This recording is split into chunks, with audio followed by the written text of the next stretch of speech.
Nunca imaginei que uma simples mudança na minha rotina mudaria completamente a minha vida. A imagem que vi ao abrir a porta do meu quarto ficou gravada na minha mente como uma cicatriz que nunca vai desaparecer. Meu marido, Tadeu, estava na cama com a última pessoa que eu poderia imaginar. A traição tem um gosto amargo, mas quando vem de quem você menos espera, o sabor é de veneno puro. Meu nome é Fernanda, tenho 35 anos e até alguns meses atrás eu tinha o que muitos chamariam de vida perfeita em Teresópolis, uma cidade serrana no Rio de Janeiro. Trabalhava como gerente de marketing em uma empresa de cosméticos. Estava casada há 5 anos com um homem que eu achava que me amava e tinha planos para o futuro que agora parecem uma piada de mau gosto. Naquela terça-feira, o dia começou como qualquer outro. Acordei às 6h30. Tomei meu café enquanto Tadeu ainda dormia. Ele sempre acordava mais tarde por causa do horário flexível do escritório de arquitetura. Dei um beijo de leve na testa dele antes de sair, sem saber que seria uma das últimas vezes que eu tocaria com carinho. Cheguei ao escritório da Beleza Natural e me deparei com uma reunião cancelada de última hora. Meu chefe, Caio, percebeu que eu parecia cansada e sugeriu que eu aproveitasse a folga no cronograma para ir para casa mais cedo. Você tem trabalhado demais nas últimas semanas, Fernanda. Vá descansar um pouco. No caminho para casa, decidi comprar o vinho preferido de Tadeu e preparar um jantar especial. Talvez fosse exatamente o que precisávamos. Nos últimos meses estávamos tão ocupados com o trabalho que mal conversávamos. Percebi algumas mudanças no comportamento dele. Mensagens que ele escondia quando eu me aproximava, ligações que ele atendia em outro cômodo, desculpas para sair à noite. Parte de mim já suspeitava de uma traição, mas eu empurrava esses pensamentos para o fundo da mente. Afinal, era Tadeu, o homem que prometeu fidelidade diante de todos os nossos amigos e familiares. Parei no mercado, comprei os ingredientes para o jantar, o vinho e até algumas velas para criar um clima romântico. Queria reconectar, queria salvar nosso casamento sem precisar confrontar minhas suspeitas. Agora vejo como fui ingênua. Ao chegar no condomínio Vila das Flores, notei um carro familiar estacionado próximo ao nosso bloco. Era o carro da minha mãe, Iracema. Não achei estranho na hora. Ela às vezes passava para deixar alguma comida que havia preparado ou simplesmente para um café. Minha mãe sempre foi muito presente na nossa vida, às vezes até demais. Desde que meu pai faleceu 5 anos atrás, ela se apoiava muito em mim e, consequentemente, em Tadeu. Subi as escadas com as sacolas de compras, tentando não fazer barulho. Queria surpreender Tadeu. Nunca pensei que seria eu a surpreendida. Quando coloquei a chave na fechadura, ouvi risos vindos de dentro do apartamento. Não era apenas o riso de Tadeu. Havia outro riso, feminino, íntimo demais. Abri a porta silenciosamente e coloquei as sacolas na cozinha. Os risos vinham do quarto. Nosso quarto. Aquele quarto que decoramos juntos quando nos mudamos, onde planejávamos ter nossos filhos um dia.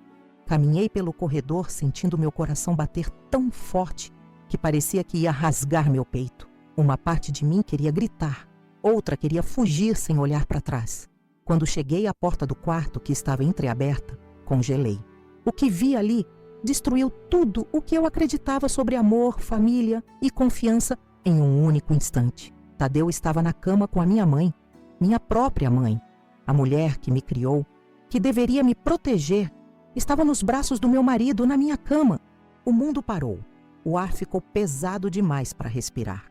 Senti como se estivesse assistindo a uma cena de um filme de terror. Não podia ser real, mas era. Os dois estavam tão envolvidos que nem notaram minha presença. Ouvi minha mãe dizer a ele: "Precisamos contar para ela, não podemos continuar assim." E Tadeu respondeu: "Ainda não é o momento certo. Ela não vai entender que isso começou antes mesmo do casamento." Antes do casamento. Essas palavras me atingiram como um tiro. Todo o nosso relacionamento era uma mentira.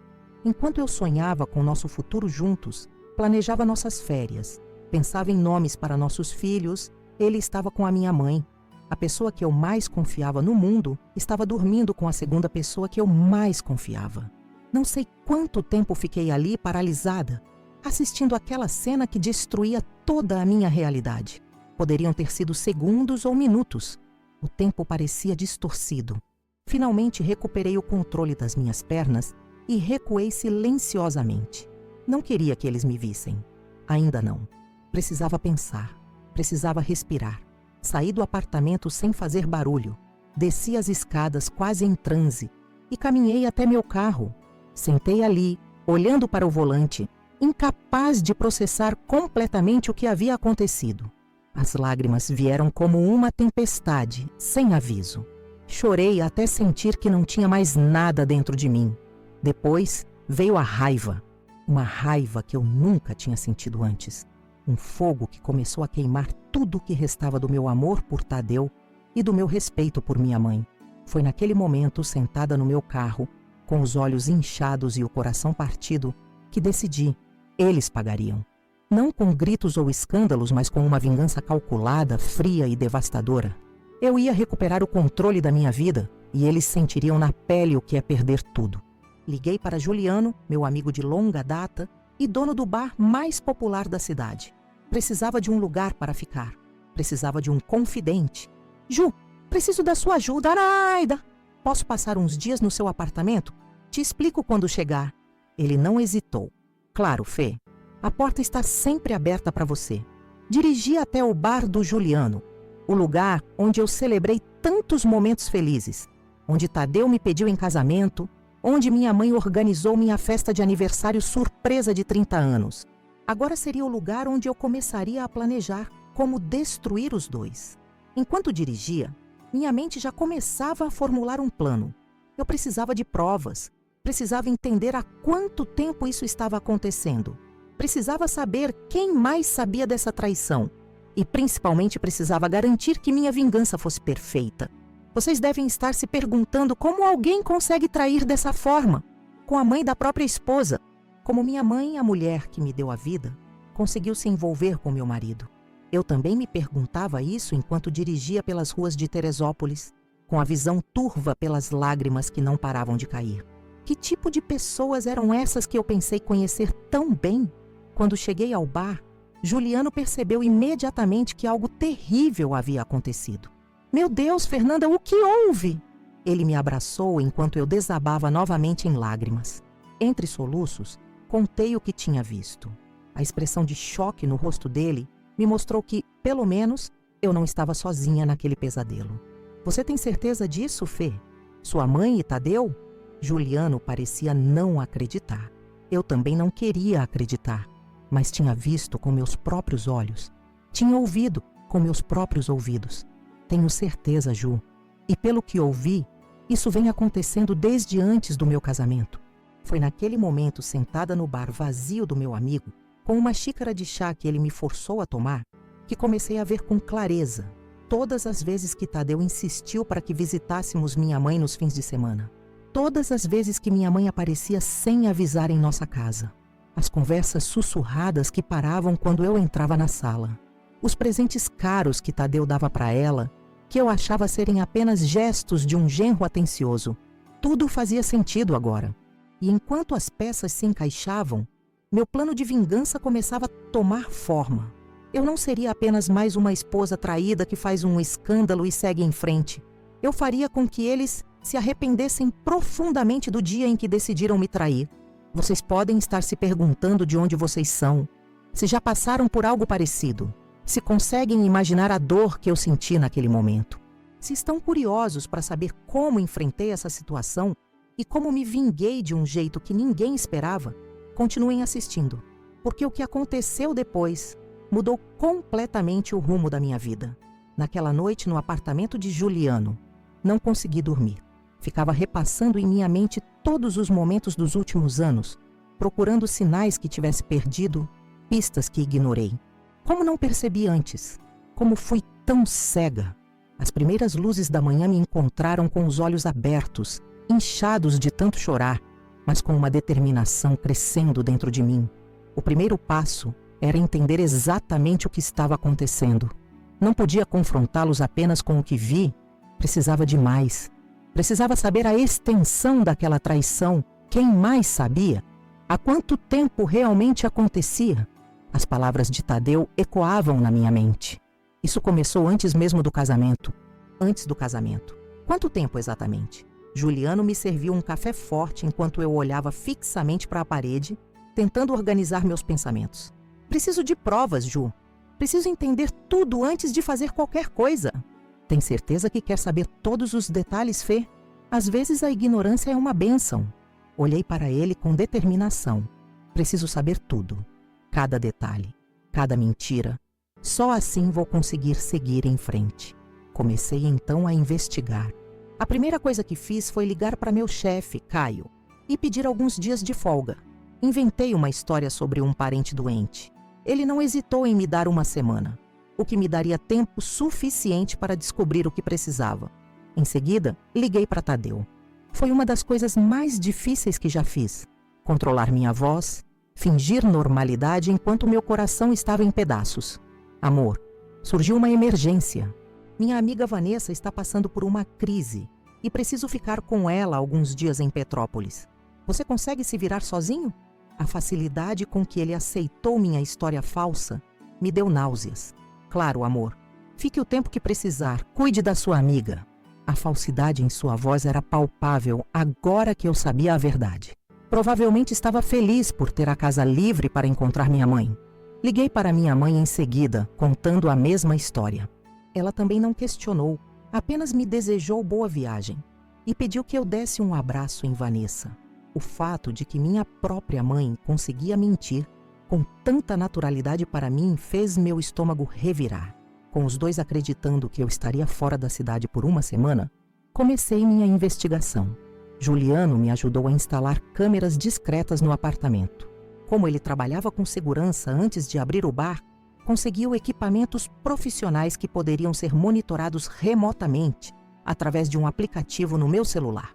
Enquanto Tadeu estava no trabalho, entramos no apartamento e instalamos as câmeras em pontos estratégicos: sala, cozinha, corredor e com um nó na garganta no quarto. Coloquei também um dispositivo de escuta na mesa de cabeceira, onde Tadeu costumava deixar o celular durante a noite. Juliano me olhou com preocupação enquanto fechávamos a porta do apartamento. Fernanda, tem certeza que quer seguir com isso? Ver essas imagens pode ser devastador. Já estou devastada, Ju. Agora preciso de respostas. Nos próximos dias, me transformei em uma espécie de detetive da minha própria vida. Enquanto ficava no apartamento de Juliano, monitorava constantemente as câmeras. Tadeu manteve uma rotina normal nos primeiros 2 dias. Saía para trabalhar, voltava à noite, pedia comida, assistia TV, dormia. Nada suspeito. No 3º dia, recebi uma notificação do aplicativo das câmeras. Havia movimento no apartamento em horário comercial, quando Tadeu deveria estar no escritório. Abri imediatamente e vi meu marido entrando em casa, verificando o relógio, parecendo ansioso. Ele começou a arrumar o apartamento, trocar os lençóis da cama, acender velas. Meu coração apertou. Ele estava preparando tudo para receber alguém. 1 hora depois, a campainha tocou. Tadeu correu para a porta como um adolescente ansioso. Quando a abriu, minha mãe entrou. Ela estava diferente do que eu costumava ver. Cabelo solto, maquiagem mais forte, uma roupa que eu nunca tinha visto antes, mais jovem, mais provocante. Eles se abraçaram imediatamente e se beijaram de um jeito que fez meu estômago revirar. Enquanto observava aquela cena horrível pelo celular, sentada na cama do quarto de hóspedes de Juliano, senti como se estivesse assistindo a um filme de terror. Era surreal ver meu marido e minha mãe agindo como amantes apaixonados na casa que eu dividia com ele. Eles foram para a cozinha, abriram uma garrafa de vinho, o mesmo vinho que eu havia comprado para nossa noite especial, e conversaram intimamente à mesa. Graças ao dispositivo de escuta, pude ouvir a conversa. Ela acreditou facilmente na história da amiga em crise? Minha mãe perguntou, girando a taça de vinho entre os dedos. Completamente. Não questionou nada. Disse que ficaria fora uma semana inteira. Tadeu respondeu com uma facilidade que me deixou gelada. Estou cansada de mentir para ela, Tadeu. Precisamos contar a verdade. Já se passaram 5 anos. 5 anos? 5 anos? Isso significava que eles estavam juntos desde antes do meu casamento, como suspeitei. Talvez desde quando meu pai ainda era vivo. O pensamento me deu náuseas. Ainda não é o momento certo, Iracema. Você sabe como ela vai reagir. Vai nos odiar para sempre. Minha mãe suspirou, tomando um gole de vinho. Ela vai nos odiar de qualquer forma quando descobrir. E quanto mais tempo passa, pior será. Vamos pensar nisso depois. Temos uma semana inteira para ficarmos juntos sem preocupações. Tadeu se levantou e puxou minha mãe pela mão em direção ao quarto. Desliguei o celular. Não conseguiria assistir aquilo. Já tinha visto e ouvido o suficiente. Chorei até não ter mais lágrimas, com Juliano sentado ao meu lado em silêncio, apenas segurando minha mão. Quando finalmente me acalmei, uma clareza cristalina tomou conta de mim. Sabia exatamente o que precisava fazer. Nos dias seguintes, continuei monitorando. Eles se encontraram todos os dias, sempre no nosso apartamento. Às vezes almoçavam juntos. Outras vezes, Tadeu saía mais cedo do trabalho para passar a tarde com ela. Mantive um registro detalhado de cada encontro, cada conversa que consegui captar. Em uma dessas conversas, descobri algo que me deixou ainda mais atordoada. Lembra quando começamos a nos encontrar escondidos? Logo depois que você veio trabalhar na reforma da pousada? Minha mãe perguntou, acariciando o rosto de Tadeu enquanto estavam deitados no sofá da sala. Como poderia esquecer? Foi quando você me apresentou a Fernanda, dizendo que seria perfeito para sua filha solteira. Eles riram juntos como se fosse uma piada adorável. Minha mãe havia me apresentado a Tadeu deliberadamente, sabendo que estava se envolvendo com ele. Havia planejado tudo. Talvez quisesse mantê-lo por perto, facilitar os encontros. E eu, ingenuamente, acreditei ter encontrado o amor da minha vida. Em outra conversa, descobri que minha melhor amiga, Roberta, sabia de tudo. Roberta me viu saindo da pousada outro dia, tarde da noite. Acho que ela desconfia de algo, comentou Tadeu, preocupado. Roberta sabe sobre nós há anos, Tadeu. Ela me pegou no telefone com você uma vez, logo depois do casamento. Prometi que terminaríamos, mas ela não é boba. Minha melhor amiga. A pessoa com quem eu desabafava sobre minhas inseguranças no casamento, sabia que meu marido estava me traindo com minha própria mãe e nunca disse nada. A traição se estendia além do que eu imaginava. Foi quando decidi que minha vingança não seria apenas contra Tadeu e minha mãe. Seria contra todos que sabiam e se mantiveram em silêncio, permitindo que eu vivesse uma mentira por anos. Durante aquela semana, enquanto Tadeu e minha mãe aproveitavam sua liberdade para se encontrar abertamente, eu trabalhava nos bastidores. Primeiro, procurei um advogado discreto em uma cidade vizinha, alguém que não conhecesse minha família.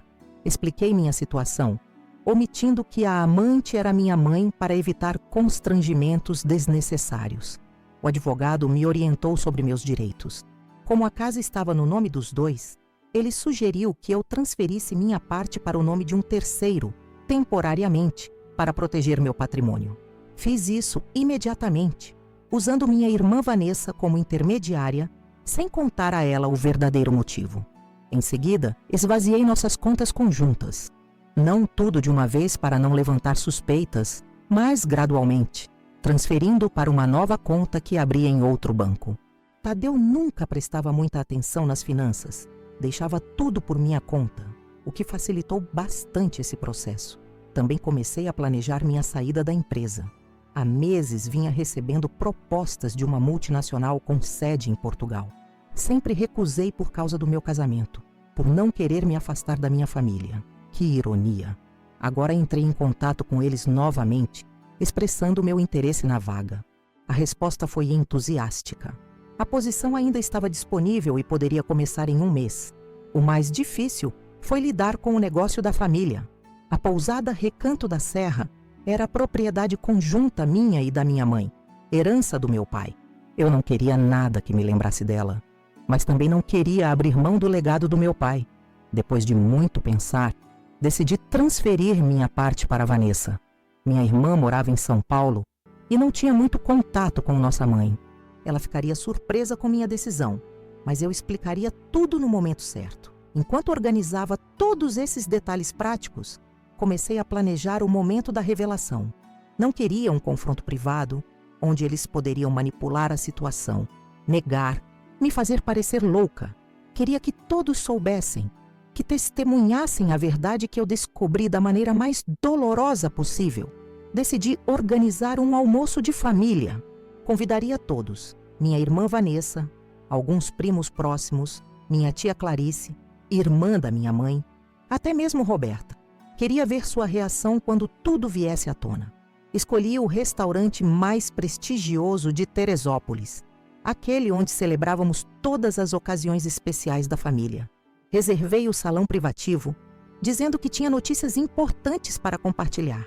Nos últimos dias da semana, parei de monitorar as câmeras.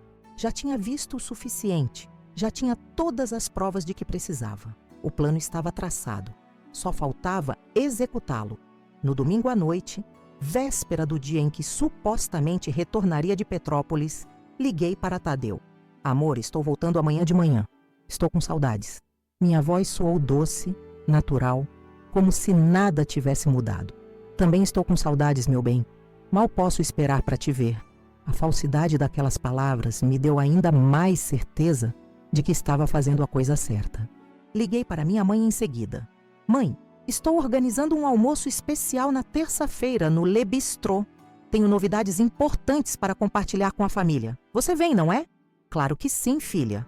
Que tipo de novidades? Surpresa. Mas é algo grande, prometo.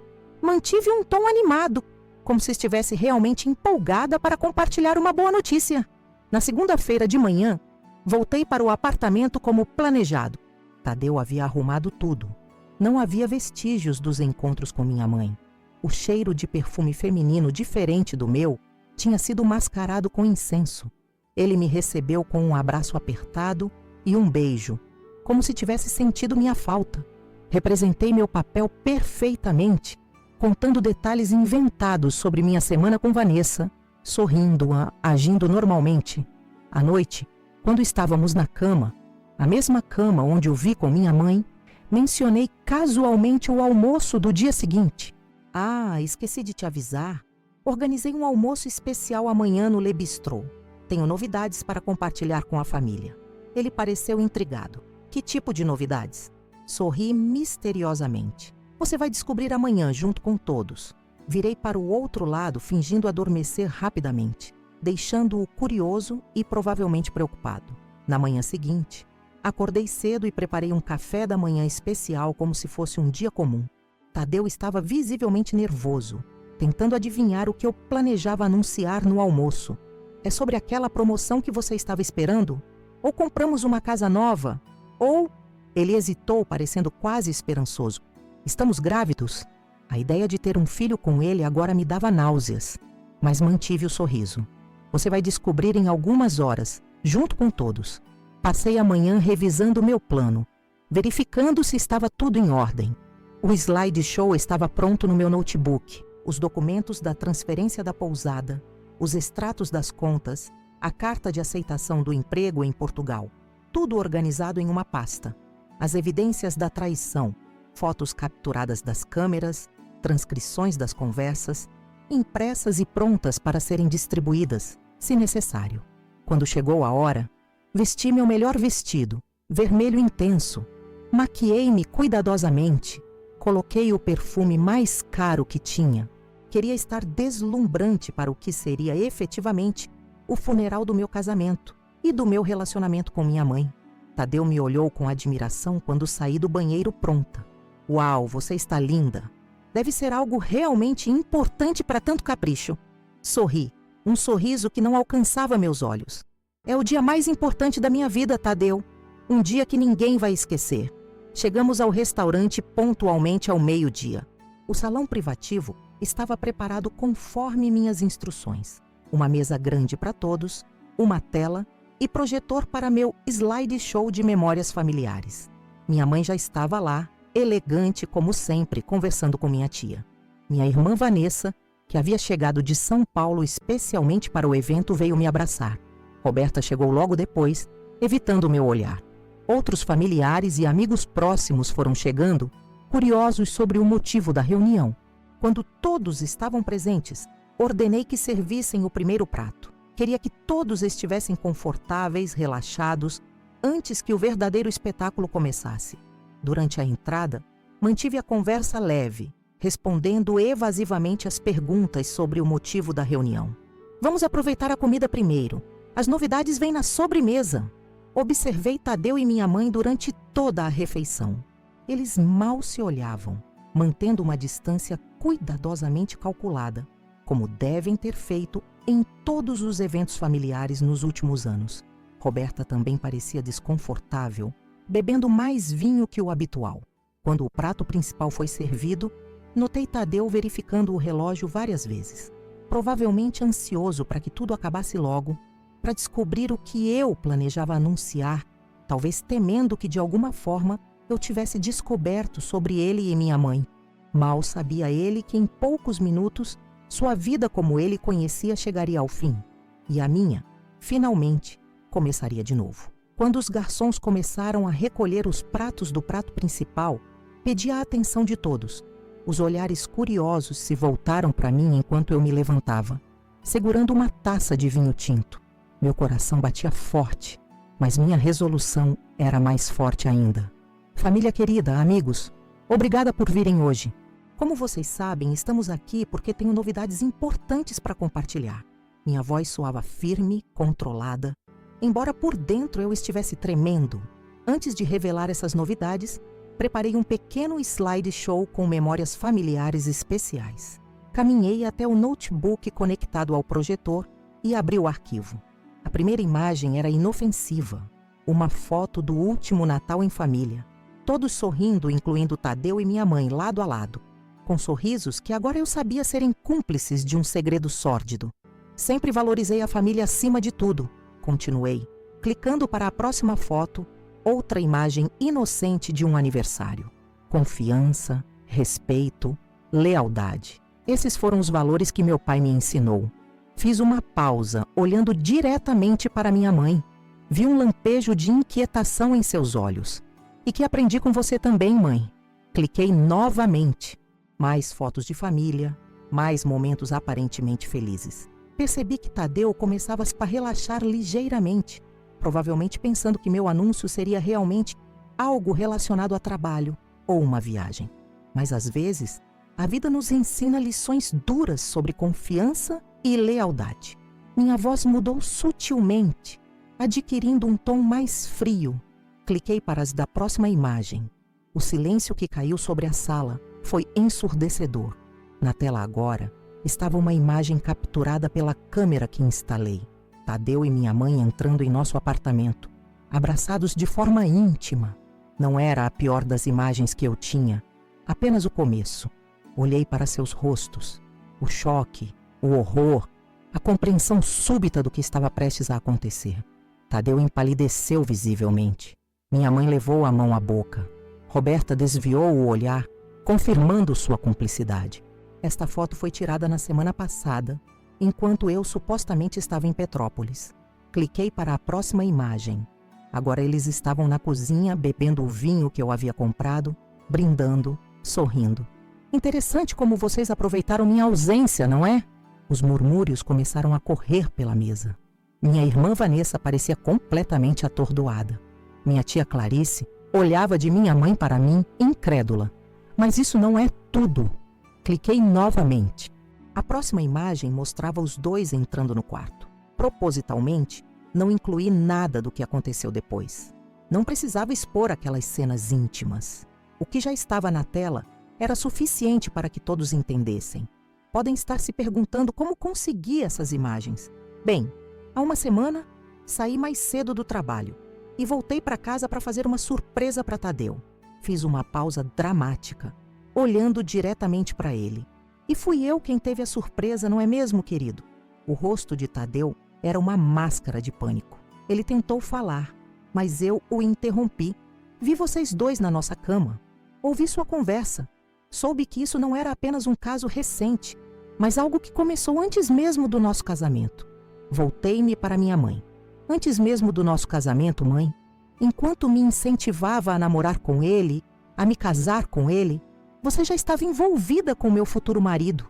Minha mãe começou a chorar, grandes lágrimas silenciosas escorrendo pelo rosto maquiado. Fernanda, filha, podemos explicar? Explicar? Minha voz estava carregada de desprezo. O que exatamente você quer explicar? Como traiu não apenas a mim, mas também a memória do meu pai? Como planejou me apresentar a Tadeu sabendo que estava dormindo com ele? Como assistiu ao nosso casamento sentada na primeira fila, sabendo que estava roubando o homem da sua própria filha? O silêncio era pesado, quebrado apenas pelos soluços contidos da minha mãe e os murmúrios chocados dos convidados. Mas não parou por aí, não é? Continuei, clicando para mostrar mais imagens, capturas de tela das conversas que consegui gravar. Vocês planejavam continuar com essa farsa por quanto tempo? Mais 5 anos? 10? Até quando exatamente pretendiam me fazer de idiota? Tadeu finalmente encontrou sua voz, trêmula e desesperada. Fernanda, por favor, isso não é lugar para discutir assuntos privados. Soltei uma risada amarga. Privados? Como você ousa falar em privacidade depois de destruir a minha? Não, Tadeu, este é exatamente o lugar. Quero que todos saibam quem você realmente é, quem minha mãe realmente é.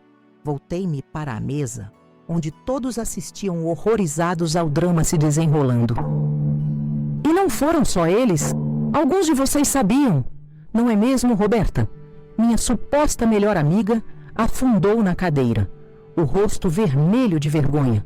Você sabia há anos e nunca me contou. Continuou sendo minha amiga, ouvindo minhas preocupações sobre meu casamento, sabendo o tempo todo que meu marido estava me traindo com minha própria mãe. A sala estava em choque completo. Minha tia Clarice levantou-se, o rosto contorcido de raiva, e deu um tapa no rosto da minha mãe. Como você pôde, Iracema, sua própria filha? O caos começou a se instalar. Vozes exaltadas, acusações, choro, exatamente como eu havia planejado. Mas eu ainda não tinha terminado. Silêncio, por favor. Minha voz se elevou acima do tumulto. Ainda não acabei. Tenho mais novidades para compartilhar. Retirei da minha bolsa uma pasta com documentos e comecei a distribuí-los pela mesa. Primeiro, a transferência da minha parte da pousada Recanto da Serra para o nome da minha irmã Vanessa. Está tudo assinado e registrado. Minha mãe ofegou. A pousada era nosso principal negócio familiar, nossa principal fonte de renda. Segundo, os documentos mostrando que nossa casa, que estava em nome meu e de Tadeu, agora está apenas no meu nome. Uma manobra legal interessante que meu advogado conseguiu, baseada em provas de infidelidade conjugal. Sorri friamente para Tadeu. Você tem 48 horas para retirar seus pertences, querido. Tadeu parecia que ia desmaiar. Você não pode fazer isso, é nossa casa. Correção, era nossa casa, agora é minha. E você está oficialmente desalojado. Continuei distribuindo documentos. Terceiro, extratos bancários mostrando a transferência de fundos das nossas contas conjuntas. Não se preocupe, Tadeu. Deixei o suficiente para você alugar um quarto de hotel por algumas semanas. Talvez minha mãe possa te acolher na pousada? Ah, espere. Ela também perdeu metade do negócio hoje. O silêncio era absoluto agora. Todos assimilando a extensão da minha vingança, meticulosamente planejada. E, finalmente, retirei da pasta uma última folha. Minha carta de aceitação para um cargo em Portugal. Parto em 2 semanas. Nova vida, novo país, longe de traições e mentiras. Minha irmã Vanessa se levantou visivelmente abalada. Fernanda, por que não me contou antes? Por que transferiu a pousada para mim sem me falar nada? Por que precisava proteger meus bens, Vanessa? E por que sei que você é a única pessoa nesta família em quem ainda posso confiar? Você pode fazer o que quiser com sua parte da pousada. Vender, administrar de longe, o que preferir. Só quero me afastar de tudo que me lembra essa traição. Olhei ao redor da mesa para os rostos chocados, alguns chorosos, outros indignados. Este almoço acabou, assim como o meu casamento e meu relacionamento com minha mãe. Agradeço a presença de todos. A sobremesa será servida para quem ainda tiver apetite. Peguei minha bolsa e comecei a caminhar para a saída. Tadeu levantou-se abruptamente, tentando me alcançar. Fernanda, por favor, vamos conversar. Eu te amo, isso foi um erro. Virei-me lentamente, encarando-o com frieza. Um erro de 5 anos, Tadeu? Um erro que começou antes mesmo de nos casarmos? Não insulte minha inteligência. Você não me ama. Nunca amou? E agora, graças à sua traição, você perdeu tudo. Minha mãe também se levantou, lágrimas escorrendo livremente pelo rosto envelhecido. Filha, por favor, sou sua mãe. Não, uma mãe protege sua filha. Uma mãe não rouba o marido da filha. Você não é mais minha mãe, Iracema. Você é apenas a mulher que me deu a luz e depois me traiu da pior maneira possível. Saí do restaurante de cabeça erguida, ignorando os chamados desesperados que vinham atrás de mim. Entrei no meu carro e dirigi até o Mirante do Soberbo, um dos pontos mais altos de Teresópolis, com vista para toda a cidade. Precisava respirar, processar o que acabara de fazer. O vento frio da serra batia no meu rosto enquanto eu observava a cidade lá embaixo. Senti uma mistura de emoções, dor, raiva, mas também um estranho senso de libertação. O pior já havia passado. A verdade estava exposta. Minha vingança estava completa. Fiquei ali por horas, vendo o sol começar a se pôr por trás das montanhas. Meu celular tocava incessantemente. Tadeu, minha mãe, minha irmã, até mesmo Roberta tentando me contatar. Ignorei todas as chamadas. Não tinha mais nada a dizer a nenhum deles. Quando finalmente voltei para casa, encontrei Tadeu sentado na escada do prédio, esperando por mim. Seu rosto estava devastado, olhos vermelhos de tanto chorar.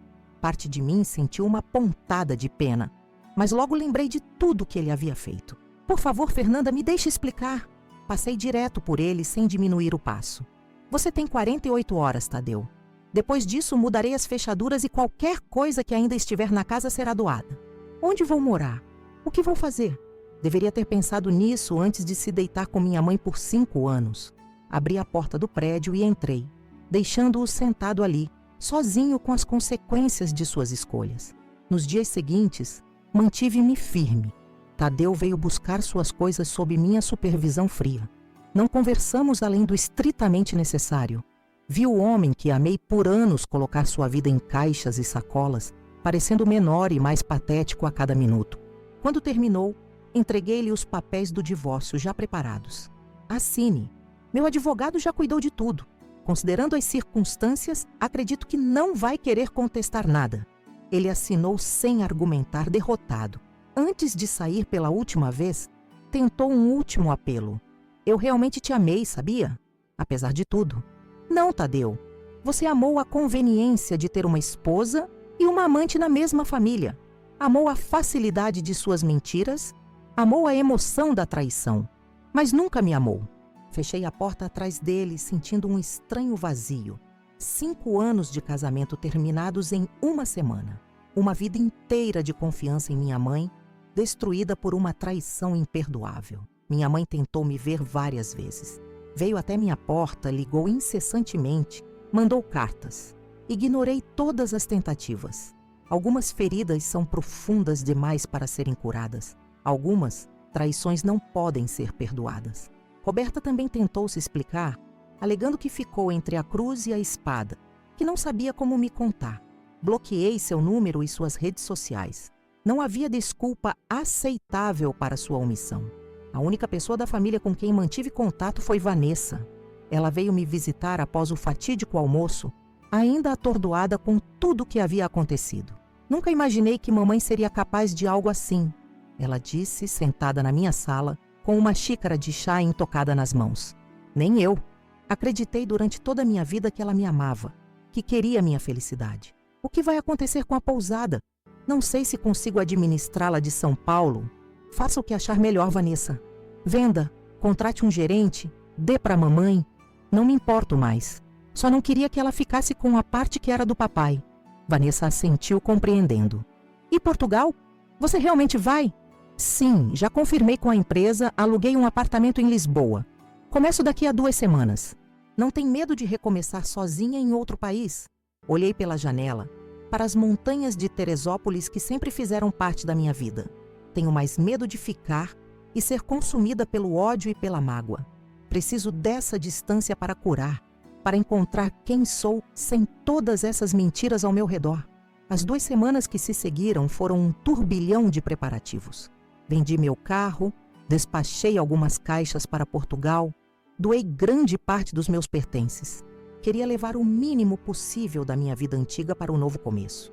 Na véspera da minha partida, recebi uma última visita inesperada. Minha tia Clarice, irmã da minha mãe, veio se despedir. Vim te desejar boa sorte, Fernanda, e te pedir desculpas pela minha irmã. Você não tem que pedir desculpas pelos erros dela, tia. Não, mas sinto que deveria ter percebido algo. Talvez pudesse ter evitado tanto sofrimento. Ela segurou minhas mãos nas suas. Quero que saiba que nem toda família é assim. Nem todo amor termina em traição. Eu sei, tia. Só preciso de tempo para acreditar nisso novamente. Ela me abraçou forte, como costumava fazer quando eu era criança. Portugal é longe, mas não é o fim do mundo. Estarei aqui quando você estiver pronta para voltar. Se eu voltar, respondi suavemente. Quando você voltar, ela corrigiu com um sorriso triste. Esta também é sua casa, Fernanda. Não deixe que o erro deles roube isso de você também. Na manhã seguinte, com apenas 2 malas contendo o essencial da minha vida, dirigi até o aeroporto do Galeão, no Rio de Janeiro. Juliano insistiu em me levar, sendo o amigo leal que sempre foi. Tem certeza que está fazendo a coisa certa, Fê? Portugal é tão longe? Tenho certeza, Ju. Preciso dessa distância para reconstruir minha vida, para descobrir quem sou além de filha traída e esposa enganada. No aeroporto, enquanto esperávamos o embarque, Juliano me entregou um envelope. É de sua mãe. Ela me pediu para te entregar. Disse que se você não quisesse ler agora, que levasse com você, para quando estiver pronta. Olhei para o envelope com o nome Fernanda, escrito na caligrafia inconfundível da minha mãe. Por um momento, considerei jogar fora sem abrir, mas algo me impediu. Coloquei o envelope na bolsa, sem prometer que o leria. Obrigada por tudo, Ju, por ter sido meu porto seguro nesse pesadelo. Ele me abraçou forte. Vou sentir sua falta, Fê. Não deixe de mandar notícias. Prometo. Quando o voo foi anunciado, senti uma mistura de ansiedade e alívio. Estava deixando para trás não apenas uma cidade, mas uma vida inteira de memórias, agora manchadas pela traição. Caminhei para o portão de embarque, sentindo o peso do envelope na minha bolsa. Talvez um dia eu estivesse pronta para ler as palavras da minha mãe. Talvez um dia a dor fosse menos aguda. Enquanto o avião decolava, olhei pela janela para o contorno familiar do Rio de Janeiro, ficando cada vez menor. Senti lágrimas silenciosas escorrerem pelo meu rosto, não de tristeza pela partida, mas de alívio por finalmente estar deixando para trás o peso da traição. O céu estava limpo, azul profundo, sem nuvens. Um céu de recomeços. Portugal aguardava com novas possibilidades, novas pessoas, talvez até um novo amor um dia, quando as feridas cicatrizassem. A aeromoça passou oferecendo bebidas. Pedi um vinho tinto, não o mesmo que Tadeu e minha mãe bebiam em minha casa, mas um novo que eu nunca havia provado antes. A nova vida brindei silenciosamente, enquanto o avião subia acima das nuvens, levando-me para longe do passado e em direção a um futuro incerto, mas meu, completamente meu. O voo para Lisboa durou quase 10 horas.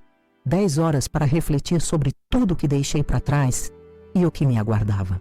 Tentei assistir a alguns filmes, mas minha mente continuava voltando para aquela tarde fatídica quando abri a porta do meu quarto e vi a cena que mudou minha vida para sempre. Quando finalmente pousamos em Lisboa, senti um estranho misto de exaustão e renovação. O ar era diferente, os sons, os cheiros, tudo parecia conspirar para me lembrar que eu estava realmente começando de novo. Peguei um táxi do aeroporto até o pequeno apartamento que havia alugado no bairro de Alfama, uma área antiga da cidade, com ruelas estreitas e fachadas coloridas. O apartamento era modesto, mas aconchegante. Um quarto, sala e cozinha integradas, um pequeno banheiro e uma varanda com vista para o rio Tejo. Muito diferente da casa espaçosa que dividia com Tadeu em Teresópolis. Mas era exatamente disso que eu precisava. Um espaço que não carregasse nenhuma memória dele ou da minha mãe. Nos primeiros dias, ocupei-me com tarefas práticas. Desempacotar as poucas coisas que trouxe, comprar itens essenciais, conhecer o bairro.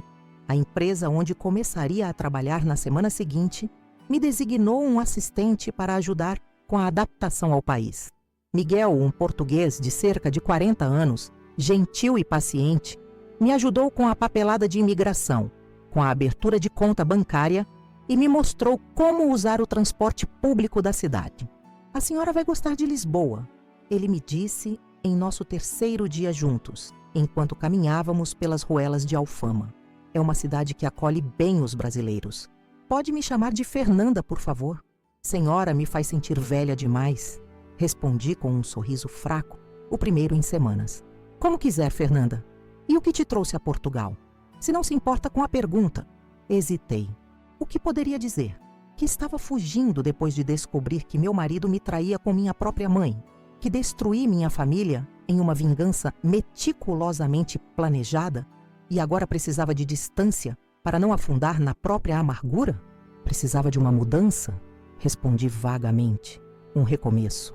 Miguel assentiu, sem insistir no assunto. Às vezes é isso que precisamos. Um novo começo em um lugar onde ninguém conhece nossa história. Suas palavras tocaram algo profundo em mim. Era exatamente isso que eu buscava. Um lugar onde não fosse a coitada que foi traída pelo marido com a própria mãe. Um lugar onde pudesse ser apenas Fernanda, sem o peso dessa história.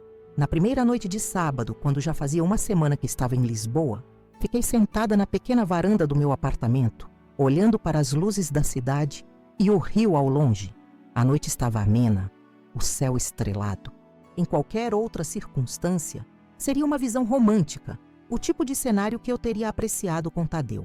O pensamento me fez engolir em seco. Foi então que me lembrei do envelope. A carta da minha mãe que Juliano me entregou no aeroporto e que eu havia guardado no fundo da mala, sem intenção de ler tão cedo. Algo naquela noite, naquela vista de uma cidade onde ninguém me conhecia, me deu coragem de enfrentar suas palavras. Abri a mala que ainda não havia desempacotado completamente e retirei o envelope branco com meu nome na caligrafia elegante da minha mãe. Meu primeiro impulso foi rasgar tudo sem ler, mas respirei fundo. Já havia feito minha vingança. Já havia cortado os laços. Ler a carta não mudaria nada disso, mas talvez me ajudasse a entender, a processar, a seguir em frente. Com mãos trêmulas, abri o envelope e desdobrei as páginas cobertas com a letra da minha mãe.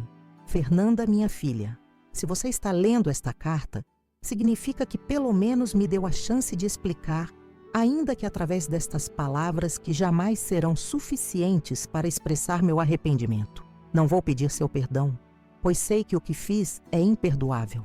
Não vou tentar justificar o injustificável. Só quero que você saiba a verdade completa, para que talvez um dia possa compreender, mesmo que nunca venha a me perdoar. Tudo começou há 6 anos, quando contratei Tadeu para reformar a pousada. Seu pai havia falecido há poucos meses. Eu estava vulnerável, perdida. A pousada estava em decadência, precisando urgentemente de reformas, e eu mal conseguia administrar meu luto, quanto mais um negócio.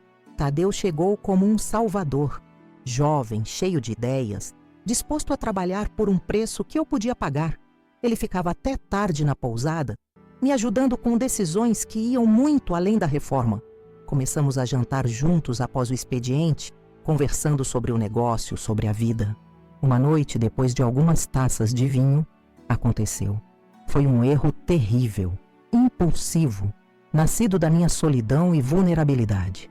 Deveria ter terminado ali, naquela noite, mas algo em mim, algo quebrado e egoísta, quis mais. Quando percebi que estava me apaixonando por ele, entrei em pânico. Sabia que era errado, que era jovem demais para mim, que eu estava em uma posição de poder como sua contratante. Tentei terminar, juro que tentei. Foi quando tive a ideia que viria a ser meu maior erro. Pensei que se ele conhecesse você, se vocês se apaixonassem, eu poderia mantê-lo por perto como genro e isso me ajudaria a superar esse sentimento inapropriado. Foi um pensamento doentio, egoísta, que na época racionalizei como algo que seria bom para todos. Você estava solteira há tanto tempo, merecia alguém especial. Ele era um bom rapaz, trabalhador, gentil. Vocês combinavam em tantos aspectos. Organizei aquele jantar, lembra? Disse que era um colega de trabalho que queria te apresentar.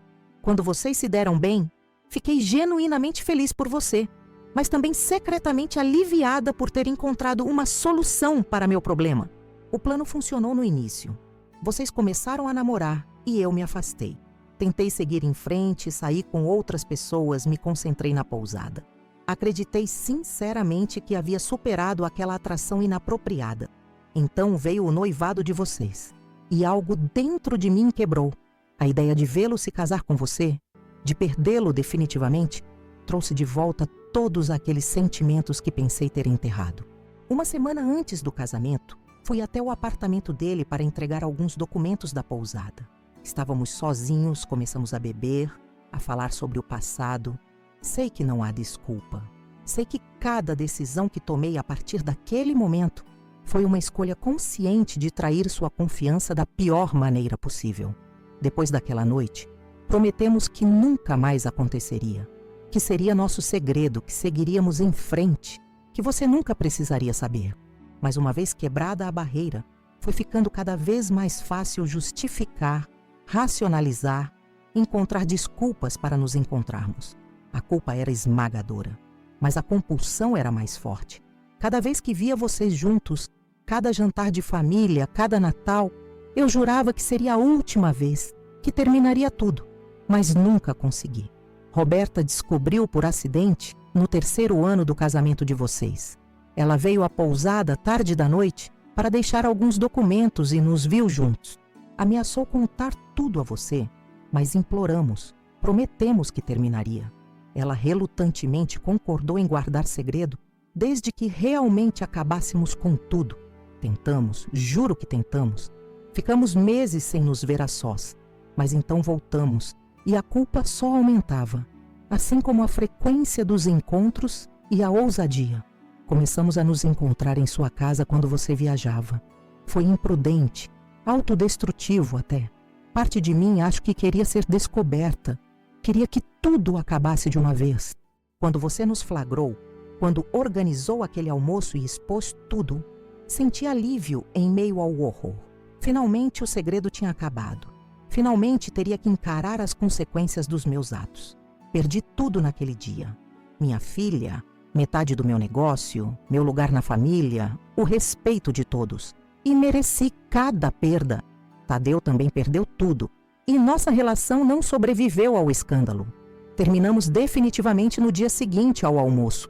O que sentíamos um pelo outro não era forte o suficiente para suportar o peso da destruição que causamos.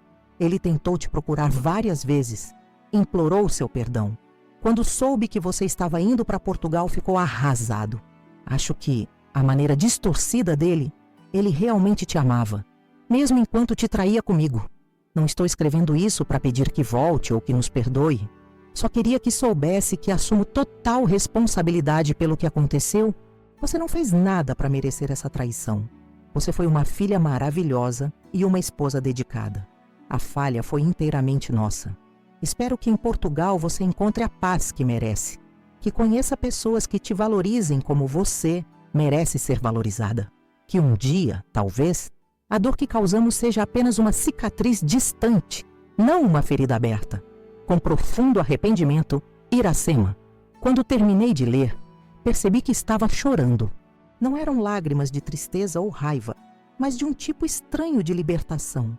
As palavras da minha mãe não justificavam nada, não diminuíam a traição, mas de alguma forma tornavam tudo mais real, mais humano. Não eram monstros que deliberadamente planejaram me ferir. Eram pessoas falhas que fizeram escolhas terríveis, egoístas, destrutivas. Fiquei na varanda por horas, relendo trechos da carta, olhando para as luzes de Lisboa, deixando que a verdade completa finalmente penetrasse. A história era ainda pior do que imaginei. Começou antes mesmo de eu conhecer Tadeu. Ele foi praticamente empurrado para mim como parte de um plano doentio da minha mãe. Nosso relacionamento inteiro foi construído sobre uma mentira, mas havia algo libertador em saber isso. Se tudo foi uma farsa desde o início, então não foi algo que fiz ou deixei de fazer que causou a traição. Não foi porque não era bonita o suficiente, inteligente o suficiente, interessante o suficiente. Foi porque meu marido e minha mãe eram pessoas quebradas que fizeram escolhas terríveis, movidas por seus próprios demônios. Na manhã seguinte, Acordei com uma clareza que não sentia desde que descobri a traição. Peguei a carta da minha mãe e a coloquei em uma pequena caixa de metal que havia trazido comigo. Não a rasgaria, não a jogaria fora. Ela fazia parte da minha história, mas não definiria meu futuro. Minha primeira semana de trabalho na empresa de cosméticos portuguesa foi intensa e revigorante. Mergulhei nas novas responsabilidades, conheci colegas, participei de reuniões, fiz planos. Durante o dia, raramente pensava em Teresópolis, em Tadeu ou em minha mãe. À noite, sozinha no apartamento, as memórias às vezes voltavam, mas com menos intensidade, menos dor. No final de semana, decidi explorar mais a cidade. Comprei um guia turístico e tracei um roteiro ambicioso pelos principais pontos de Lisboa. Estava saindo do prédio quando esbarrei em um homem que entrava carregando várias sacolas de compras. "Desculpe", disse automaticamente em português brasileiro. "Sem problema", ele respondeu com sotaque português. "Você deve ser a nova moradora do 3B. Sou Leonardo do 2A. Era um homem alto, por volta dos 40 anos, cabelos grisalhos prematuros e olhos gentis. Trocamos algumas amenidades. Ele era professor de história em uma universidade local. Morava no prédio há 5 anos. Conhecia bem a cidade. "Está de saída para conhecer Lisboa?" Ele perguntou, notando meu guia turístico e a câmera pendurada no pescoço. "Sim, planejei um roteiro pelos pontos principais. É meu primeiro fim de semana livre desde que cheguei." Ele sorriu, colocando as sacolas no chão para descansar os braços. "Posso dar uma sugestão? Esqueça os pontos turísticos por hoje. Vá até o Jardim da Estrela. Sente-se em um banco, observe as pessoas, respire o ar da cidade. Lisboa é melhor sentida do que visitada." Havia algo na simplicidade daquele conselho que me tocou. "Acho que vou fazer isso." "Obrigada, Leonardo." "De nada, Fernanda. E se precisar de um guia local qualquer dia desses, é só bater na minha porta. Conheço alguns lugares que não estão nos guias turísticos." Segui seu conselho e fui até o Jardim da Estrela. Era um parque amplo, arborizado, com um lago central e vários bancos espalhados por caminhos sinuosos. Escolhi um banco à sombra de uma árvore frondosa e simplesmente fiquei ali, observando. Havia famílias passeando, crianças correndo, casais de mãos dadas, idosos lendo jornais, turistas tirando fotos, a vida acontecendo em sua simplicidade cotidiana. Percebi que não me sentava assim, sem fazer nada além de observar há muito tempo. Em Teresópolis, estava sempre ocupada, com o trabalho, com a casa, com os problemas do casamento que fingia não ver. Fiquei no parque até o fim da tarde, ocasionalmente caminhando pelos caminhos, parando para tomar um café no pequeno quiosque, alimentando os patos do lago. Quando o sol começou a se pôr, senti uma paz que não experimentava há meses. De volta ao apartamento, encontrei Leonardo novamente, desta vez no elevador. "Como foi o Jardim da Estrela?" ele perguntou com um sorriso genuíno. "Exatamente o que eu precisava. Obrigada pela dica. Fico feliz. Lisboa tem muitos lugares assim, oásis de tranquilidade em meio à agitação da cidade." Quando o elevador chegou ao meu andar, hesitei por um momento. "Sabe aquela oferta de ser meu guia local? Ainda está de pé?" "Claro! Que tal no próximo fim de semana? Posso te mostrar alguns dos meus lugares favoritos na cidade." "Adoraria." Nos despedimos e entrei no meu apartamento com um sorriso leve nos lábios. Não era um encontro romântico. Eu estava longe de estar pronta para isso. Mas era o começo de uma amizade, talvez. Um novo relacionamento sem o peso do passado, sem mentiras ou traições como fundação. Naquela noite, sentada novamente na varanda com uma taça de vinho português, refleti sobre como minha vida havia mudado em tão pouco tempo. Há menos de um mês, eu era uma esposa que não suspeitava de nada, vivendo em uma bolha de falsidade em Teresópolis. Agora estava sozinha em um país estrangeiro, reconstruindo minha vida peça por peça. A dor ainda estava lá, é claro. A traição de Tadeu e de minha mãe não era algo que eu pudesse simplesmente superar em algumas semanas. Ainda havia noites em que chorava até adormecer, momentos em que a raiva voltava com força total, flashbacks da cena no quarto que me faziam perder o fôlego. Mas havia também momentos como este, sentada em uma varanda em Lisboa, bebendo vinho português, planejando conhecer a cidade com um novo amigo que me davam esperança. Pequenos momentos de paz que se acumulavam dia após dia, afastando lentamente as sombras do passado. Na segunda-feira, voltei ao trabalho com energia renovada. Minha equipe estava desenvolvendo uma nova linha de cosméticos naturais e eu havia sido designada para liderar o projeto de marketing. Era um desafio empolgante, exatamente o tipo de responsabilidade que eu buscava quando aceitei o cargo. Durante uma reunião de brainstorming, uma colega sugeriu que usássemos histórias reais de transformação como parte da campanha. Pessoas que mudaram radicalmente de vida, que reinventaram a si mesmas, ela explicou. Seria autêntico, emocionante. Todos na sala gostaram da ideia e começaram a sugerir como poderíamos encontrar essas histórias. Fiquei em silêncio pensando na ironia. Eu mesma era uma dessas histórias de transformação radical, de reinvenção. Mas não estava pronta para compartilhar isso, para transformar minha dor em material de marketing. Depois da reunião, fui até a janela do escritório, que tinha vista para o rio Tejo. Barcos pequenos cruzavam as águas calmas. Turistas caminhavam pela orla. A ponte 25 de abril reluzia ao sol. Tudo tão diferente de Teresópolis, das montanhas que sempre fizeram parte da minha vida. Pensei na carta da minha mãe, guardada na caixa de metal no meu apartamento. Pensei em Tadeu, provavelmente ainda tentando reconstruir sua vida depois de perder tudo. Pensei na pousada, agora parcialmente nas mãos de Vanessa, que me ligava semanalmente com atualizações sobre a administração à distância. Por um breve momento, senti uma pontada de dúvida. Havia sido muito drástica, muito vingativa, a exposição pública, a transferência da pousada, o esvaziamento das contas. Foi tudo realmente necessário? Balancei a cabeça, afastando a dúvida. Sim, foi necessário.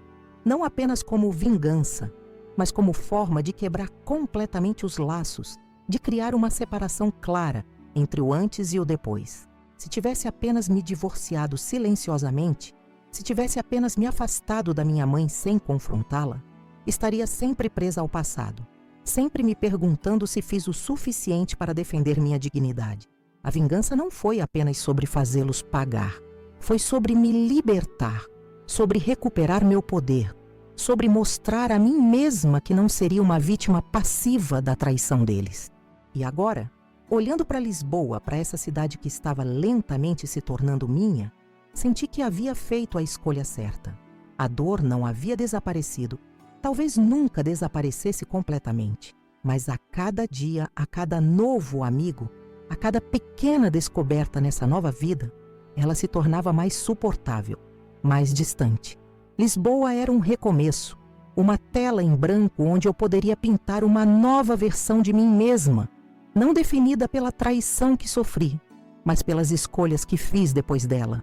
Uma versão mais forte, mais sábia, talvez até mais compassiva eventualmente. O futuro era incerto, claro.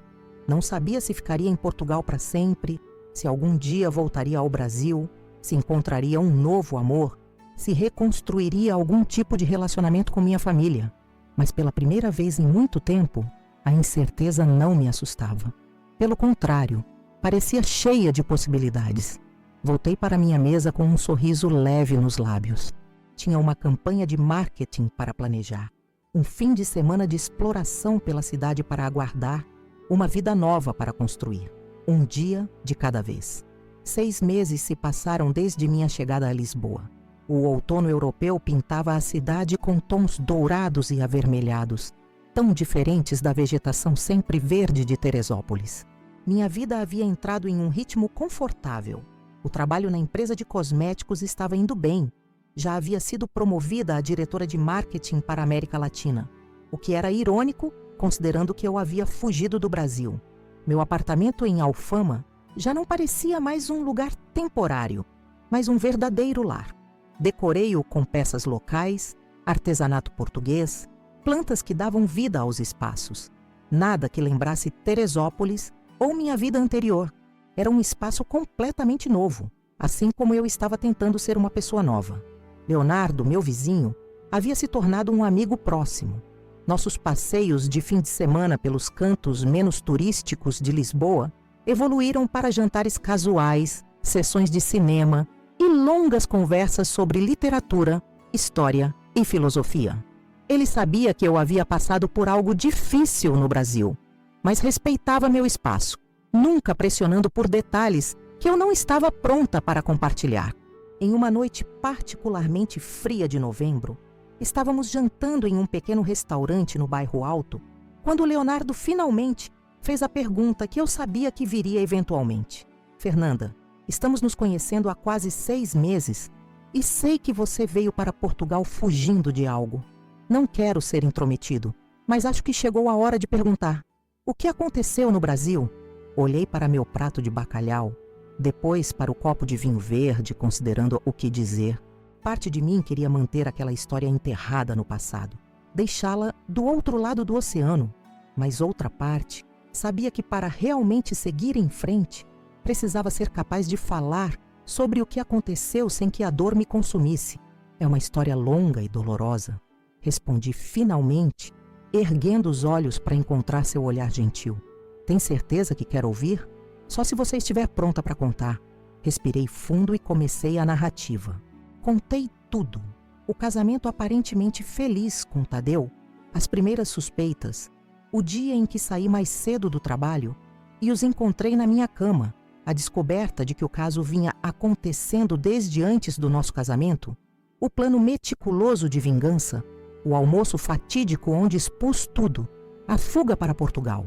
Leonardo ouviu tudo em silêncio, seu rosto expressando choque, depois indignação e, finalmente, uma compaixão profunda.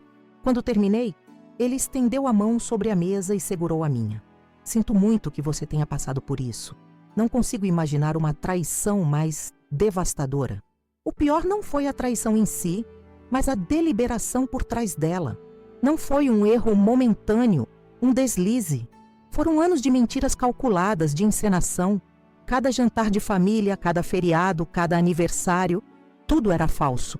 E você não tem nenhum contato com eles agora? Com minha mãe, não. Ela me escreveu uma carta antes de eu partir, explicando como tudo começou, assumindo a culpa. Li a carta quando cheguei aqui, mas nunca respondi. Minha irmã Vanessa me mantém informada sobre a situação no Brasil.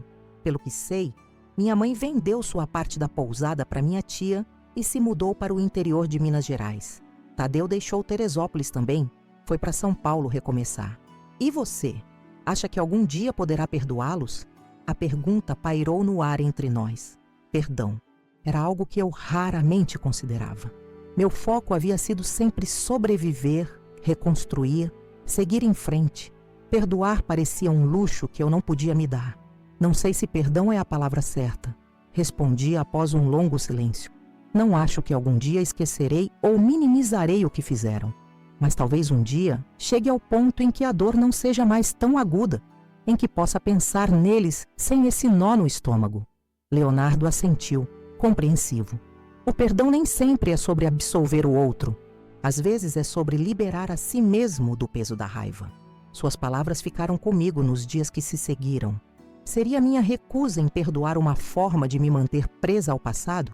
Estava carregando o peso da traição deles como uma espécie de penitência autoimposta? 2 semanas depois dessa conversa, recebi um e-mail inesperado de Roberta, minha ex-melhor amiga que sabia do caso e nunca me contou. Fiquei olhando para a notificação por vários minutos antes de criar coragem para abrir. Fernanda, sei que provavelmente você deletará este e-mail assim que ver meu nome, e não a culparia por isso. Mas preciso tentar mesmo assim. Não vou pedir desculpas pelo que fiz, ou melhor, pelo que não fiz. Não há desculpa para ter ficado em silêncio enquanto você vivia uma mentira. Posso dizer que fiquei presa em um dilema impossível, que temi destruir sua vida ao contar a verdade, que acreditei quando sua mãe jurou que terminaria tudo. Mas no fundo, fui covarde. Escolhi-se o caminho mais fácil. E você pagou o preço. Escrevo hoje porque soube por Vanessa que você está bem em Portugal, construindo uma nova vida. Fiquei genuinamente feliz em saber disso. Você sempre foi a mais forte de nós duas, a que encarava os problemas de frente, em vez de fugir deles. Também escrevo para te dizer que sua mãe está doente. Não quero usar isso como forma de manipulação emocional, Só acho que você tem o direito de saber. É câncer de pâncreas em estágio avançado. Os médicos deram a ela entre 6 meses e 1 ano. Ela não pediu que eu te contasse. Na verdade, proibiu qualquer um de perturbar sua nova vida com problemas do passado, como ela disse. Mas achei que você deveria saber, para tomar suas próprias decisões. Seja qual for sua reação a este e-mail, raiva, indiferença, tristeza, saiba que respeito completamente. Não espero perdão ou resposta. Só queria que soubesse. Roberta. Fechei o laptop lentamente, sentindo um turbilhão de emoções. Minha mãe estava morrendo. A mulher que me deu a vida, que me criou, que depois traiu minha confiança da forma mais cruel possível, estava enfrentando seu próprio fim. O que isso significava para mim? O que eu deveria sentir? Havia uma parte de mim, pequena e envergonhada, que sentia uma espécie de satisfação sombria. Era o karma, o universo cobrando sua dívida. Mas essa sensação logo deu lugar a algo mais complexo. Uma tristeza profunda, não apenas pela situação atual, mas por tudo que perdemos, por tudo que poderia ter sido. Peguei o telefone várias vezes naquela noite, chegando a discar o número da minha mãe que ainda mantinha na agenda, mas sempre desligando antes de completar a chamada. O que eu diria? Olá, soube que você está morrendo, como se sente? Parecia absurdo, insensível. Decidi ligar para a Vanessa primeiro. Ela atendeu no segundo toque. Fê, que surpresa boa. Estava justamente pensando em te ligar. Roberta me mandou um e-mail sobre mamãe. Um suspiro pesado do outro lado da linha. Eu pedi que ela não fizesse isso. Mamãe não quer que você se sinta obrigada a nada. É verdade, então? O câncer? Sim. Descobriram há 2 meses. Ela está fazendo tratamento paliativo, mas... Vanessa deixou a frase morrer no ar. Por que você não me contou? Ela me fez prometer. Disse que você finalmente estava seguindo em frente, que não queria ser um fardo ou usar a doença para manipular seus sentimentos. Senti lágrimas inesperadas queimando meus olhos. Mesmo agora, minha mãe estava pensando em mim, à sua maneira distorcida. Como ela está, realmente, fisicamente cada dia mais fraca. Emocionalmente, ela parece em paz, de certa forma, como se tivesse aceitado isso como uma espécie de punição justa. Conversamos por mais 1 hora, sobre o tratamento, sobre os médicos, sobre como minha mãe havia vendido tudo e se mudado para uma pequena casa no interior, onde passava os dias cuidando de um jardim e escrevendo o que chamava de suas memórias e desculpas. Quando desliguei, fiquei na varanda do meu apartamento por horas, olhando para as luzes de Lisboa, pensando no que fazer. Parte de mim queria manter distância, proteger a nova vida que estava construindo. Outra parte sabia que se não enfrentasse isso agora, carregaria o peso dessa decisão para sempre. Liguei para meu chefe na manhã seguinte e pedi 2 semanas de licença pessoal. Ele foi compreensivo. Eu raramente tirava folgas e havia acumulado vários dias. Depois liguei para Leonardo e o convidei para um café. Preciso voltar ao Brasil por um tempo. Expliquei depois de contar sobre o e-mail de Roberta. Minha mãe está morrendo e, por mais complicado que seja nosso relacionamento, preciso vê-la uma última vez. Para dizer o quê? Ele perguntou gentilmente. Não sei ainda. Talvez para ouvir, mais do que falar. Para entender se isso for possível. Para terminar esse capítulo de alguma forma, antes que seja tarde demais. Quer que eu vá com você? A oferta me pegou de surpresa. Nos últimos meses, nossa amizade havia evoluído para algo mais, embora nenhum de nós tivesse colocado um rótulo ainda. Não para me intrometer, claro, apenas como apoio. Considerei por um momento. Seria reconfortante ter alguém ao meu lado. Alguém que conhecia minha história, mas não fazia parte dela.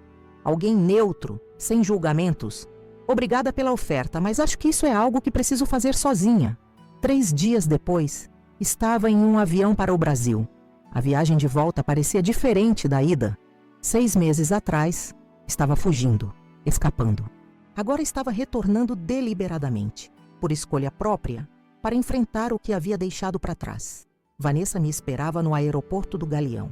Nos abraçamos longamente, as lágrimas vindo facilmente. Apesar das ligações semanais, a distância física havia sido difícil. Ela era minha única família verdadeira agora. Tem certeza que quer fazer isso? Ela perguntou enquanto dirigia para Teresópolis.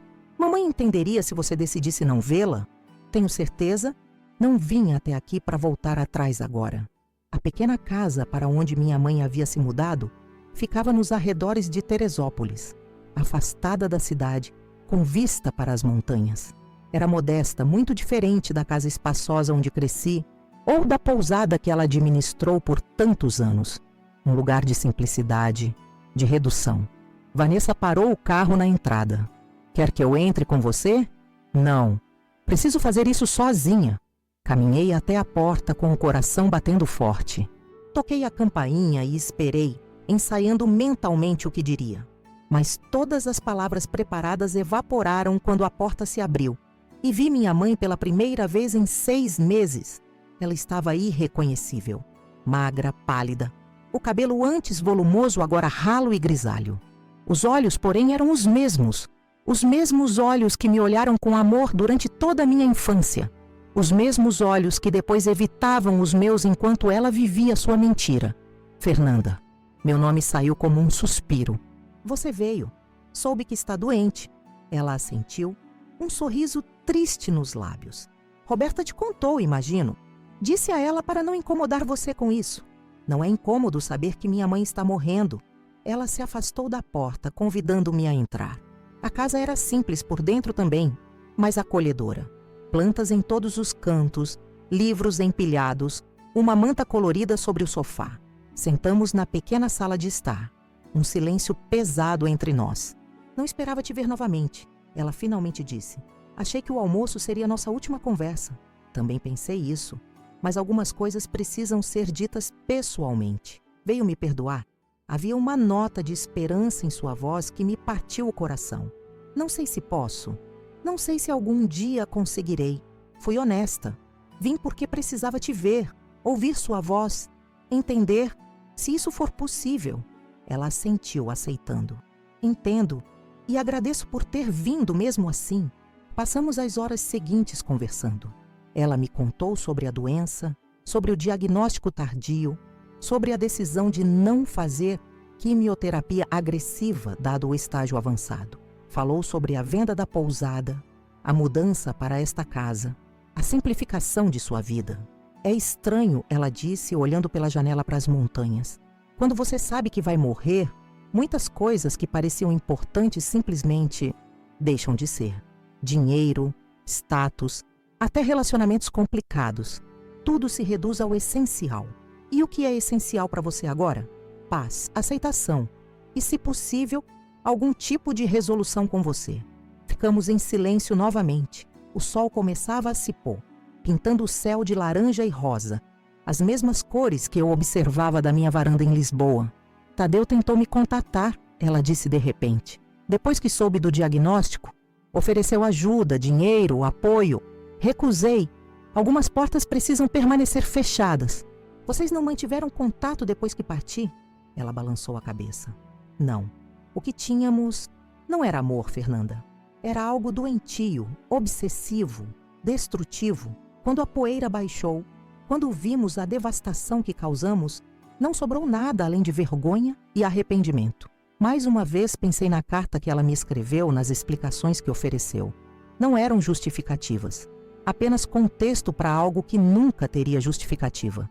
Sabe o que é mais irônico? Continuei. Se vocês tivessem sido honestos desde o início, talvez pudesse ter aceitado. Teria sido doloroso, claro, mas se você tivesse dito, me apaixonei pelo seu namorado, estamos apaixonados, eu teria me afastado.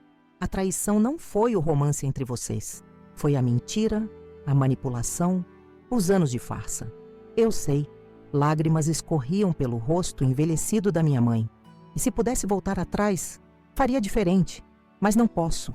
Só posso pedir que um dia você encontre em seu coração a capacidade de não me odiar. Não te odeio, mãe. A verdade dessa afirmação me surpreendeu.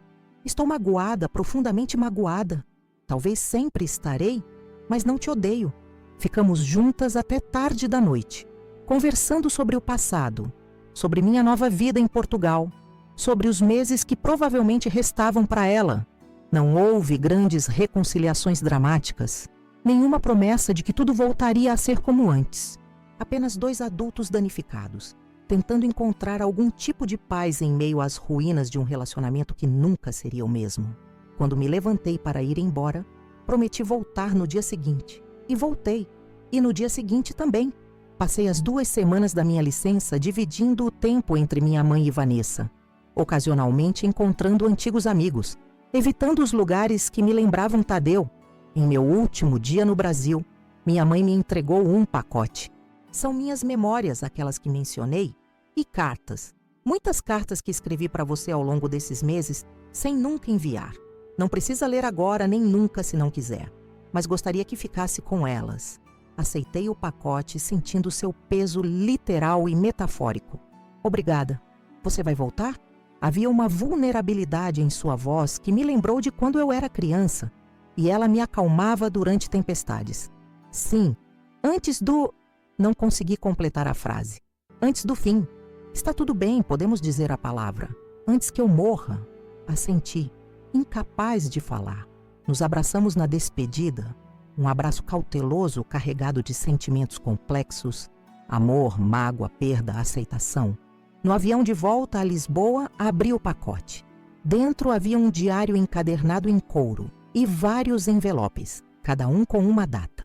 Comecei a ler o diário, as palavras da minha mãe contando sua vida desde o início, sua infância, o casamento com meu pai, meu nascimento, a construção da pousada, a morte do meu pai, o encontro com Tadeu, o início do caso, a culpa, o casamento, os anos de mentiras, a descoberta, a doença. Era como se estivesse lendo a história de uma estranha, alguém que conheci intimamente e, ao mesmo tempo, nunca conheci realmente. As páginas estavam manchadas de lágrimas em vários pontos, dela ao escrever, minhas ao ler. Quando o avião pousou em Lisboa, senti que algo havia mudado dentro de mim. Não era perdão exatamente, era algo mais sutil, mais complexo. Uma compreensão de que pessoas que amamos podem nos ferir profundamente, que pessoas boas podem fazer coisas terríveis, que a vida raramente se encaixa nas categorias simples de certo e errado que gostaríamos. Leonardo me esperava no aeroporto, seu rosto iluminando-se quando me viu. Corremos um para o outro, nos abraçamos com força, como se tivéssemos ficado separados por anos, não semanas. Como foi? Ele perguntou quando nos afastamos. Difícil, necessário, libertador de certa forma. E agora? Olhei para ele, para esse homem que havia entrado na minha vida quando eu menos esperava, que havia me mostrado que confiança e conexão ainda eram possíveis. Agora vamos para casa. E amanhã começamos de novo. Quando chegamos ao meu apartamento, fui direto para a varanda. O sol se punha sobre Lisboa, pintando a cidade com os mesmos tons que vi em Teresópolis dias antes. Diferentes continentes, diferentes vidas, mesmo céu. Pensei na minha vingança meticulosamente planejada, na exposição pública, nas contas esvaziadas na pousada transferida. Na época, parecia a única resposta possível para a dor que sentia.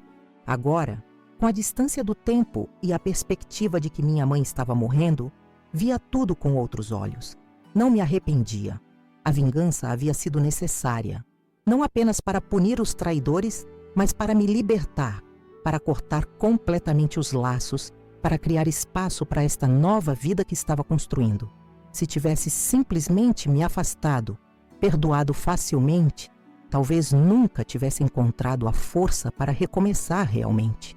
Mas também compreendia agora que a vingança era apenas o primeiro passo. O mais difícil, o mais importante, era o que vinha depois. A reconstrução, o aprendizado de confiar novamente, a abertura para novas possibilidades. Olhei para o diário da minha mãe, ainda em minhas mãos. O passado estaria sempre ali. As cicatrizes nunca desapareceriam completamente. Mas o futuro era meu para moldar como quisesse. Leonardo apareceu na varanda com 2 taças de vinho. Um brinde? Ele ofereceu. A quê?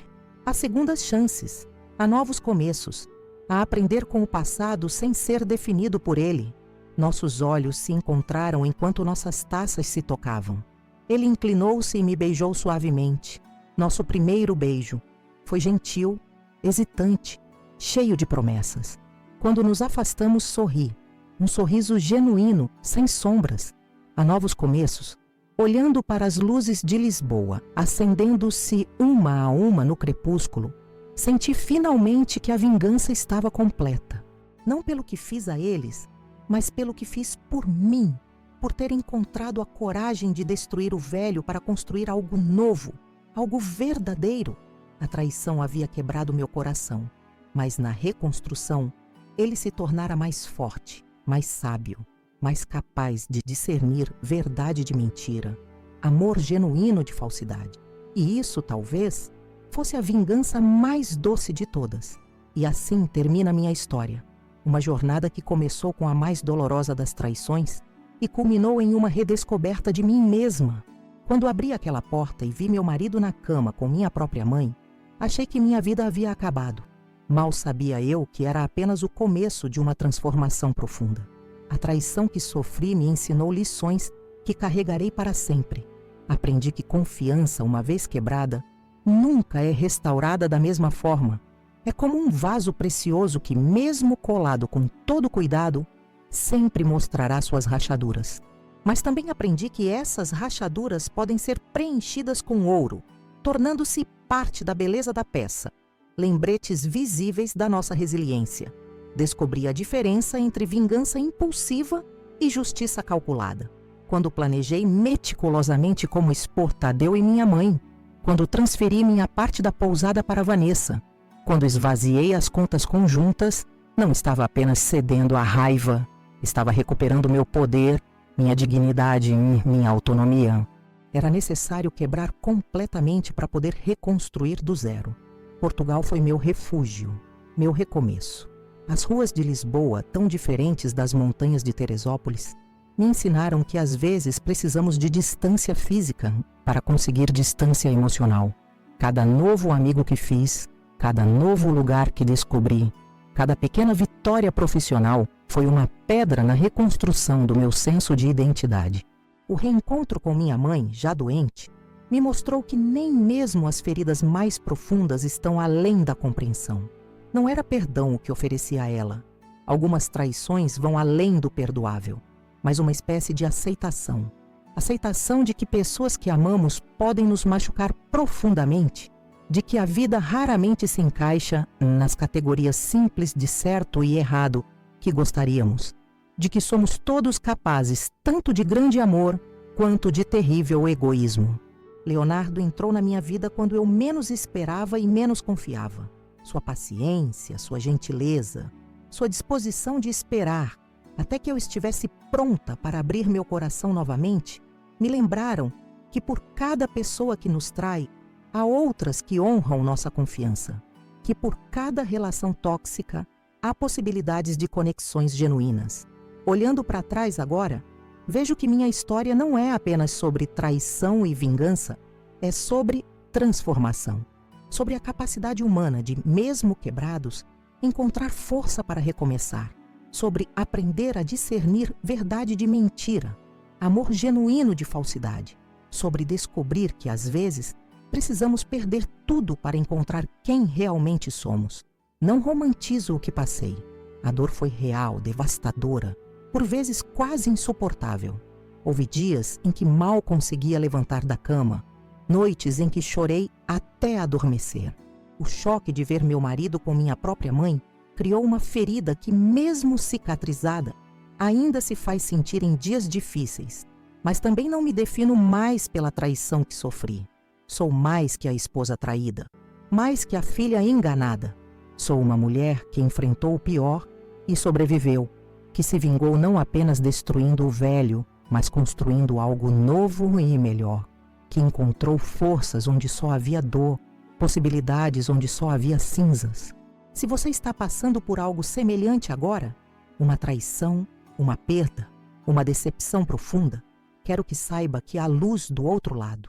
Não será fácil, não será rápido, e o caminho certamente não será linear. Haverá dias de progresso e dias de retrocesso. Momentos em que você sentirá que está finalmente superando, seguidos por outros em que a dor voltará como se fosse o primeiro dia. Mas você é mais forte do que imagina, mais resiliente do que acredita, mais capaz de reconstruir do que pode conceber agora. A traição te quebra, sim, mas os pedaços podem ser reorganizados em algo novo, algo totalmente seu, algo que ninguém pode tirar de você. Minha vingança não foi apenas aquele almoço onde expus tudo. Não foi apenas tomar de volta o que era meu por direito. Minha verdadeira vingança foi reconstruir uma vida melhor, mais autêntica, mais plena. Foi encontrar felicidade genuína quando eles esperavam que eu afundasse em amargura. Foi transformar a dor em força, a traição em sabedoria, o fim em um novo começo. Hoje, quando olho para o pôr do sol na minha varanda em Lisboa, com Leonardo ao meu lado, com minha carreira florescendo, com novas amizades e possibilidades se abrindo, sei que venci, não porque eles perderam, embora tenham perdido, e muito, mas porque eu ganhei. Ganhei a mim mesma de volta, mais forte, mais sábia, mais completa. E é isso que desejo para você também. Que qualquer traição, qualquer perda, qualquer decepção que tenha sofrido, se torne não o fim da sua história, mas apenas um capítulo doloroso sem dúvida, mas que não define o livro inteiro da sua vida. Pessoal do canal Vingança do Dia, muito obrigada por terem ficado até o final da minha história. Compartilhar essa experiência tão íntima e dolorosa não foi fácil, mas espero que tenha servido de inspiração ou conforto para alguém que esteja passando por algo semelhante. Se você gostou deste relato, por favor, ajude nosso canal a crescer. Clique em inscrever-se para não perder nenhuma das nossas histórias de superação e vingança. Temos novos vídeos todos os dias, cada um com uma história real, impactante e transformadora como a minha. Deixe seu comentário contando o que achou da minha história. Você teria agido da mesma forma? Teria planejado uma vingança diferente? Conseguiria perdoar uma traição desse nível? Sua opinião é muito importante para mim e para todos que assistem ao canal. Não se esqueça de deixar seu like, isso ajuda muito o algoritmo a recomendar nosso conteúdo para mais pessoas que podem estar precisando ouvir essas histórias de superação. E se você puder, considere contribuir com o Valeu Demais, uma forma de doação que ajuda a cobrir os custos de produção do canal. Produzir conteúdo diário de qualidade exige muitos recursos, e seu apoio é fundamental para que possamos continuar trazendo histórias como a minha todos os dias.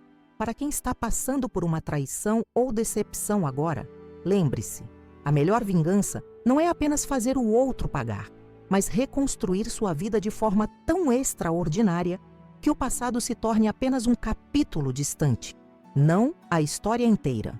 Obrigada por me ouvirem, por compartilharem esse momento comigo, por fazerem parte dessa comunidade incrível que é o canal Vingança do Dia. Juntos transformamos dor em força, traição em sabedoria, finais em recomeços. Até o próximo vídeo, onde outra história de superação e vingança estará esperando por você. Não perca!